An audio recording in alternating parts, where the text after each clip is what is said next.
Today is December the 1st, and we are in the first week of Advent. Oh, and what a surprising place it is for us. This is certainly a Christmas season that we had not anticipated, one we'll probably long remember, and one that right now we're kind of recalibrating on how we're going to do everything. I don't know about how things are around your household, but my household has been totally off the rails for a while, and we're feeling our way through, trying to find those kind of traditions that make sense now and hang on to the good and not do unsafe things.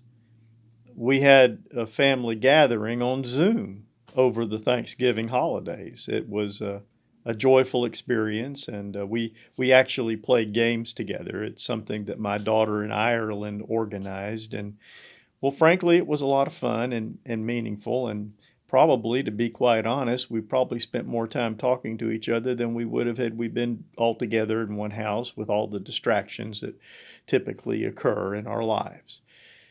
Having said that, I just want to say that what is in our heart is what is most important in Advent time or any other time of the year.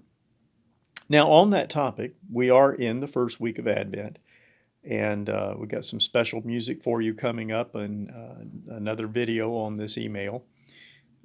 Also, we have an announcement to make that I have been working together with the church staff, and we have been discussing what we might be able to anticipate during the Christmas season. Our traditions, which are wonderful and strong, will be needing to be altered this year.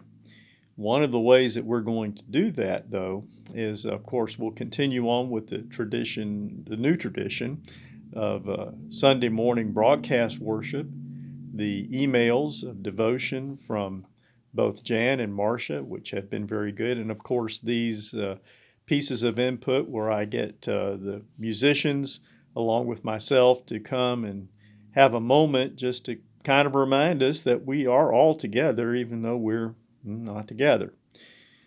I also want to say something about the Sunday before Christmas. We will have a special broadcast worship where we will be reprising the choir music from past years, and I will be as a kind of a commentator, narrator between the music pieces.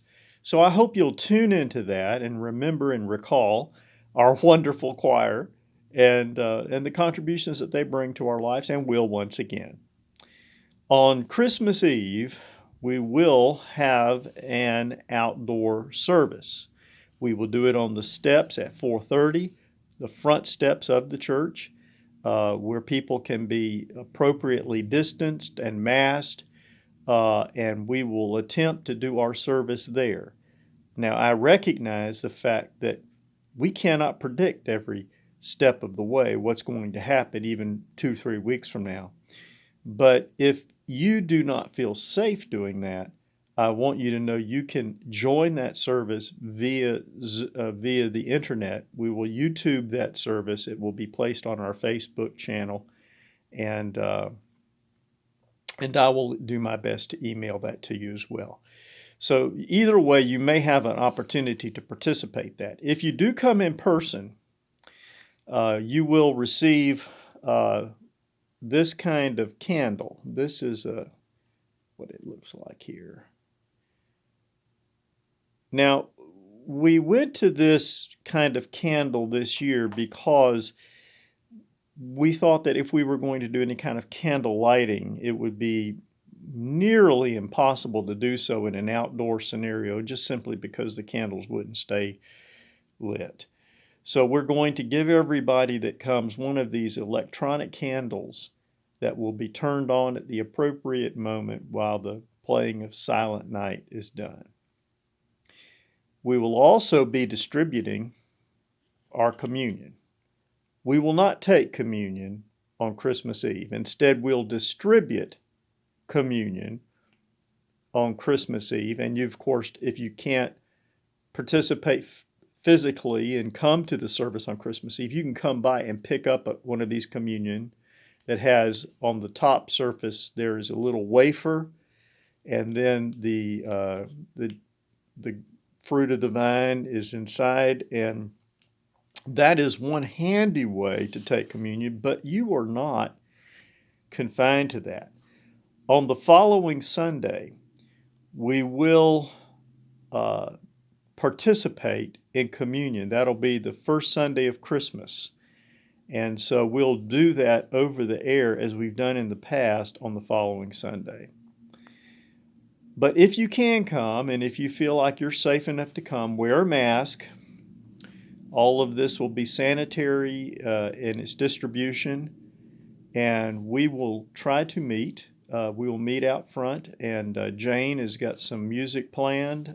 It'll be instrumental, and we will do our best to celebrate in a way that is safe. So we'll offer that to those that would like to do so.